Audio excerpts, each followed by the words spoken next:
কেউ যদি আপনার জায়গা থেকে বা আপনার ফ্ল্যাট বা আপনার বাড়ি বা আপনার অফিস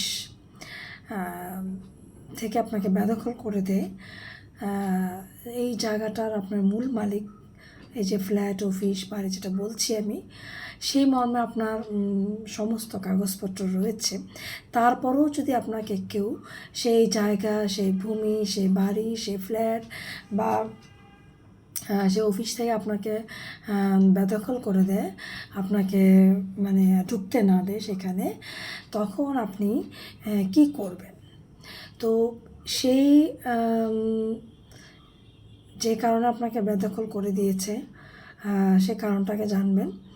তো এটার মর্মে মানে এই জায়গার যত কাগজপত্র রয়েছে, যে জায়গা থেকে আপনাকে বেদখল করে দিয়েছে আর কি, যে জায়গা, যে অফিস থেকে, সেই ওইখানকার যত মূল কাগজপত্র রয়েছে, সমস্ত কাগজপত্র নিয়ে আপনি আপনার এলাকার যে ডিসি অফিস রয়েছে, সেই ডিসি অফিসে গিয়ে সেই ডিসির বরাবরে আপনি একটা অ্যাপ্লিকেশন দেবেন, মানে আপনার এই সমস্যার কথা উল্লেখ করে।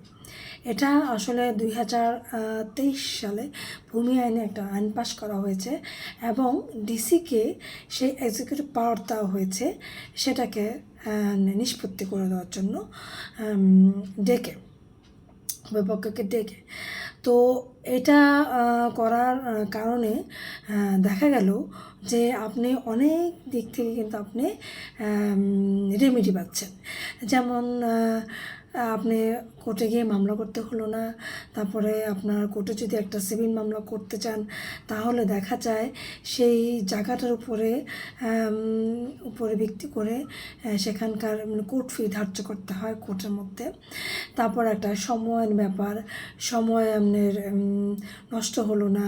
তারপরে একটা সিভিল মামলা করতে গেলে আপনার অনেক খরচ লাগে, লয়ারের ফি দিতে হয়। তারপর দেখা যায় মামলা বছরের পর বছর ঘুরতে থাকে।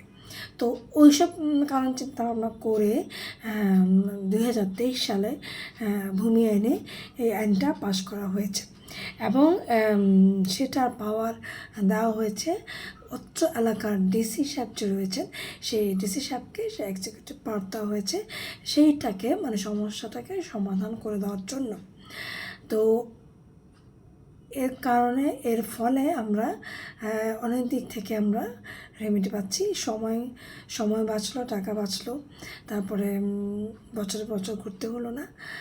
আর আপনি আপনার যে কোর্টে যাওয়া আসা একটা প্যারেশানি, সেটা করতে হলো না।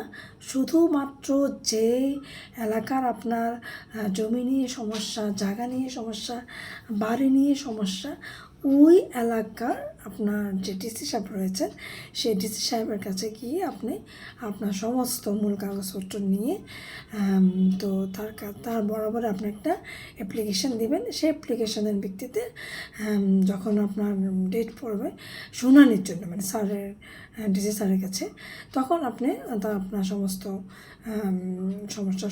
সমস্যার কথা বলবেন, তো উনি একটা সমাধান বের করে দিবেন এবং এই পাওয়ারটা ডিসি সাহেবকে দেওয়া হয়েছে। খুদা হাফেজ, আসসালামু আলাইকুম।